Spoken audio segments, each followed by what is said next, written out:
A'oudou billah, bismillah, wassalamu alaikum, j'espère que vous allez tous bien, Inch'Allah wa ta'ala, les frères et sœurs. Donc aujourd'hui, ça va être, il fait lever son soleil sur les bons et sur les méchants. Donc c'est une phrase tirée de l'évangile, bien entendu. Donc je sais, ça va pas plaire à certains ou certaines, mais c'est pas grave, ça n'attendra que ceux qu'Allah veut. Puisque justement, cette phrase résume un peu justement ce que je veux prêcher, dans le sens où les dirigeants, la plupart, sont des méchants, et le peuple, bah il y a des gens bien dedans, d'accord. Donc justement, on essaie bien entendu de faire partie des gens du bien. Et Allah, il lève son soleil sur les deux, d'accord, les bons et les méchants. Et il fait pleuvoir sur les justes et les injustes. Donc je pense que c'est intéressant à faire comme parallèle. On va faire un petit voyage coranique principalement. On va voir quelques versets bibliques aussi. Puisque justement, c'est ce qui est en train de se passer. Puisque voilà, ils font n'importe quoi, les dirigeants, etc. Ils oppressent, ils asservissent les peuples, etc. Mais on va voir que quoi qu'il arrive, Dieu donne à tout le monde dans sa miséricorde est infinie. Et c'est lui le meilleur des donateurs. D'accord. Donc voilà, donc c'est dans Matthieu chapitre 5, un chapitre très connu, verset 45, car il fait lever son soleil sur les méchants et sur les bons, et il fait pleuvoir sur les justes et les injustes. Tous les autres enseignements sont bien entendu ultra importants aussi, à propos d'aimer son prochain, etc. Donc je pense que ça sera important que vous le lisiez. Maintenant, on va faire un petit voyage. Donc à propos on va voir les méchants et les bons, voir que Allah donne à tout le monde quoi qu'il arrive, le meilleur des donateurs. On va voir bien entendu quel est le sort des méchants et des bons. C'est aussi au passage pour surtout vous donner du baume au cœur et du courage pour Inch'Allah Ta'ala à la suite, etc. et votre vie quotidienne. Donc psaume chapitre 1, donc ça commence très très tôt.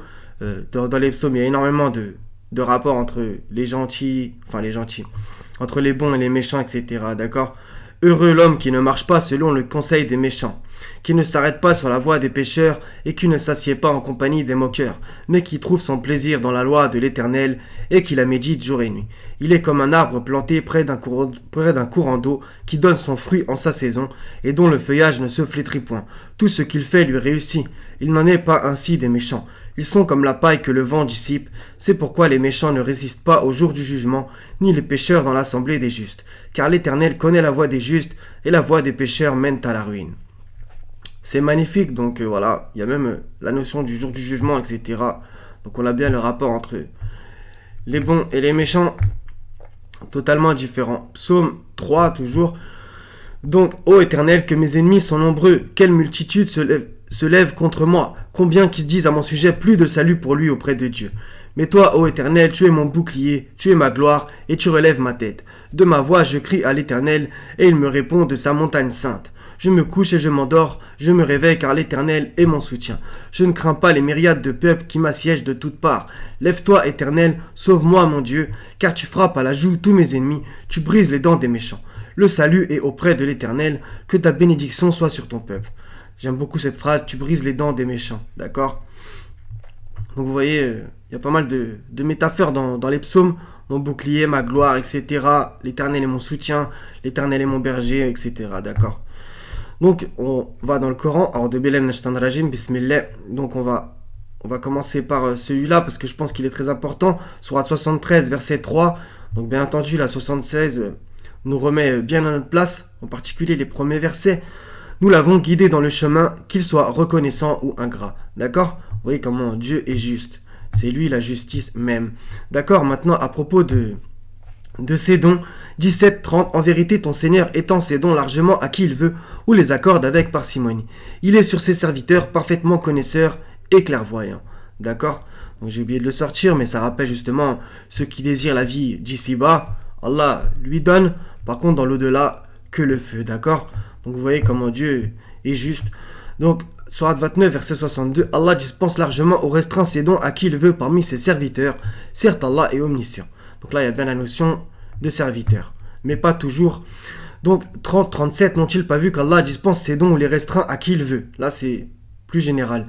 Il y a en cela des preuves pour des gens qui croient. D'accord. 34, 36, 37 dit mon Seigneur dispense avec largesse ou restreint ses dons à qui il veut, mais la plupart des gens ne savent pas. Qui va dans le même sens. Ça, c'est très important à comprendre. Ni vos biens, ni vos enfants ne vous rapprocheront à proximité de nous, sauf celui qui croit et œuvre dans le bien. D'accord? Donc, on a justement la notion de bien. Donc, les bons. Ceux-là auront une double récompense pour ceux qu'ils œuvraient, tandis qu'ils seront en sécurité aux étages supérieurs. D'accord? Donc, justement, il pourrait y avoir une espèce de contradiction, mais pas du tout, puisque car il fait lever son soleil sur les méchants et sur les bons. Et Jésus, à un moment, il dit pourquoi dis-tu que je suis bon? Seul Dieu est bon. Mais bon, je pense que c'est surtout une façon de parler, c'était par humilité aussi. Donc 29, 62, on l'a fait. Celui-là aussi. 42, 12. Celui-là, il est magnifique aussi. Il possède les clés des cieux et de la terre. Il attribue ses dons avec largesse ou les restreint à qui il veut. Certes, il est omniscient. D'accord? 42, 27. Si Allah attribuait ses dons avec largesse à ses serviteurs, il commettrait des abus sur la terre. Vous voyez? Il fait tout par juste mesure. Mais il fait descendre avec mesure, ben voilà, ce qu'il veut. Il connaît parfaitement ses serviteurs et en est clairvoyant. C'est magnifique. 13, 26. Allah étend largement ses dons ou restreint à qui il veut. J'ai l'impression que je l'ai déjà récité, mais non, en fait, c'est plus ou moins à chaque fois le même passage. Ils se réjouissent de la vie sur terre, mais la vie d'ici-bas ne paraîtra que comme une jouissance éphémère en comparaison de l'au-delà. D'accord? Toujours cette notion de la vie d'ici-bas et la vie future. Donc 28.4, on va un peu changer de thème, même si c'est toujours pareil. Pharaon était hautain sur terre, il répartit en clans ses habitants, afin d'abuser de la faiblesse de l'un d'eux. Il y a même dans d'autres traductions, voilà, il faisait des discriminations. Il égorgeait leurs fils et laissait vivantes leurs femmes. Il était vraiment parmi les fauteurs de désordre. Le verset 5 va nous intéresser, on va regarder un mot. Mais nous voulions favoriser ceux qui avaient été faibles sur terre et en faire des dirigeants et en faire les héritiers. D'accord? Donc vous voyez quand même la notion de, voilà, pharaonique. Donc Pharaon qui dominait, etc., qui se prenait pour Dieu, etc. Mais finalement, Allah l'a détrôné, on va dire. Mais nous voulions favoriser ceux qui avaient été faibles sur terre et en faire des dirigeants et en faire les héritiers. On va regarder le mot dirigeant. Et les établir puissamment sur terre et faire voir à Pharaon, à Aman et à leurs soldats ce dont ils redoutaient. D'accord? Il y a toujours des grandes leçons. Donc, c'est le 28.5. Donc, le mot, c'est... je l'ai perdu, c'est Aïmatan, d'accord? Les dirigeants, en fait, ça serait plutôt les imams. Mais nous voulions en faire des imams. Donc, c'est intéressant quand même. Qui rappelle aussi le 9-12, les chefs de la mécréance, dans la traduction, en fait, ça serait plutôt les imams de la mécréance. D'accord? Donc je pense que ça, c'était intéressant à savoir. 1627, endure ton endurance, entre parenthèses, ne viendra qu'avec, entre parenthèses, l'aide d'Allah. Ne t'afflige pas pour eux et ne sois pas angoissé à cause de leur complot. D'accord? Donc c'est aussi, bien entendu, pour vous rassurer. Donc il y a des puissances sur terre qui commettent le désordre, etc. Mais Allah englobe tout et vous inquiétez pas, il sauvera ceux qui sont bons pour le coup. D'accord? 33 à 48, et n'obéis pas aux infidèles et aux hypocrites et ne prête pas attention à leur méchanceté. On voit bien la notion de méchanceté. Et place ta confiance en Allah et Allah suffit comme protecteur. Il y a même un verset, tu entendras de la part des... Je vais le trouver. D'accord, c'est le 386. Certes, vous serez éprouvés dans vos biens et vos personnes. Ça arrive sans cesse que Allah répète ça. Et certes, vous entendrez de la part de ceux à qui l'écriture a été donnée avant vous et de la part des associateurs beaucoup de propos désagréables. Mais si vous êtes endurant et pieux, voilà bien la meilleure résolution à prendre. D'accord, donc je pense qu'il y avait un espèce de lien entre ces deux versets. On continue. 6, 123. Ainsi, nous avons placé dans chaque cité de grands criminels qui ourdissent des complots. Mais ils ne complotent que contre eux-mêmes et ils n'en sont pas conscients. Donc ça, j'en place une pour ceux qui disent non, il n'y a pas de complot, vous exagérez, ils nous appellent même des complotistes. Ouais, on dénonce les complots plutôt. Donc Allah, s'il en parle, ça veut dire que ça existe quand même, non? Donc 27-48. Et il y avait dans la ville un groupe de 9 individus qui semaient le désordre sur terre et ne faisaient rien de bon. Justement, c'était à l'époque de Salir. Ils ont voulu l'assassiner, etc. Un peu plus bas, ils ourdirent une ruse et nous ourdîmes une ruse sans qu'ils s'en rendent compte. Regarde donc ce qu'a été la conséquence de leur stratagème. Nous les fîmes périr, eux et tout leur peuple. D'accord? Et plus bas, et nous sauvâmes ceux qui avaient cru et étaient pieux. C'est toujours la même chose, d'accord? Des gens châtiés, des gens sauvés. Bien entendu, les mauvais châtiés, les bons sauver. D'accord, c'est toujours le même principe. 1661 et 35-45 qui vont dans le même sens, le début de ces deux versets, pour quand même qu'on ne se prenne pas pour, j'allais dire un gros mot, mais vous m'avez compris, parce que justement, on est tous des pécheurs, on a tous des choses à se reprocher. Si Allah s'en prenait aux gens pour leurs méfaits, il ne laisserait sur cette terre aucun être vivant. Mais il les renvoie jusqu'à un terme fixé, puis quand leur terme vient, ils ne peuvent ni le retarder d'une heure, ni l'avancer. 35-45, on va citer un tout petit peu. Et si Allah s'en prenait aux gens pour ce qu'ils acquièrent, il ne laisserait à la surface aucun être vivant, etc. etc. D'accord? Donc c'est très important à se remémorer souvent ça, d'accord? Et on voit justement que dans le livre, si on n'a pas une vision erronée des prophètes, des envoyés, et qu'on le prend dans sa globalité, on voit qu'ils ont fait des erreurs, etc. Ils ont eu des torts, etc.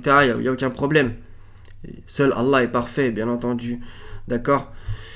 Donc, 2.28, très important aussi. Comment pouvez-vous renier Allah alors qu'il vous a donné la vie quand vous en étiez privé? Puis il vous fera mourir, puis il vous fera revivre, et enfin c'est à lui que vous retournerez. D'accord? Je pense que c'était important à citer. Deux versets que j'aime particulièrement, 86, 15 et 16. Ils se servent d'une ruse, et moi aussi je me sers de mon plan. D'accord? Donc vous inquiétez pas, les satanistes, ils peuvent tout faire, etc. Dieu englobe, et ils devraient se méfier. Donc 14, 46, parce que justement, ils testent Dieu, entre guillemets, dans le sens que voilà, ils demandent, ils actent le châtiment, etc. Mais ils se rendent pas compte de à qui ils s'en prennent. Ils ont certes comploté, or leur complot est, entre parenthèses, inscrit auprès d'Allah, même si leur complot était assez puissant pour faire disparaître les montagnes. D'accord? Donc toujours dans le même sens, ils complotent, les puissants de cette terre, mais ils se rendent pas compte de ce qu'ils font. Donc, moi je les invite à monter dans l'arche, mais je crois qu'ils préfèrent le Titanic. Donc Jean 8, versets 1 à 11, très important aussi, comme un peu dans le même sens que si Allah s'en prenait aux gens pour ce qu'ils ont acquis, etc. Jésus se rendit à la montagne des Oliviers, mais dès le matin il alla de nouveau dans le temple, et tout le peuple vint à lui. S'étant assis, il les enseignait. Alors les scribes et les pharisiens amenèrent une femme surprise en adultère, et la plaçant au milieu du peuple, ils dirent à Jésus, « Maître, cette femme a été prise en flagrant délit d'adultère. Moïse dans la loi nous a ordonné de lapider de telles femmes. Toi donc, que dis-tu » Il disait cela pour l'éprouver, afin de pouvoir l'accuser. Mais Jésus, s'étant baissé, écrivait avec le doigt sur la terre.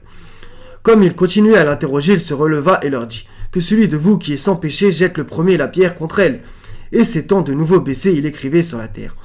Quand ils entendirent cela, accusés par leur conscience, ils se retirèrent un à un, depuis les plus âgés jusqu'au dernier. Et Jésus resta seul avec la femme qui était là au milieu. Alors s'étant relevé, et ne voyant plus que la femme, Jésus lui dit, « Femme, où sont ceux qui t'accusaient? Personne ne t'a-t-il condamné ?» Elle répondit, « Non, Seigneur. » Et Jésus lui dit, « Je ne te condamne pas non plus, va et ne pêche plus. » D'accord?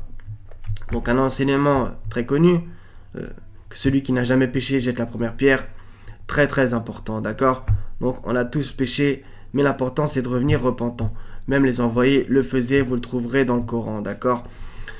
28, 83. Cette demeure dernière, nous la réservons à ceux qui ne recherchent ni à s'élever sur terre, ni à y semer la corruption. Cependant, l'heureuse fin appartient aux pieux. C'était pour le petit segment. Cependant, l'heureuse fin appartient aux pieux pour vous donner, bien entendu, de l'espoir. Et il y a un truc intéressant, c'est la petite phrase « ni à s'élever sur terre », justement, qui rappelle aussi une phrase évangélique quiconque s'élève sera abaissé, quiconque s'abaisse sera élevé. D'accord? Ça va un peu dans le même sens.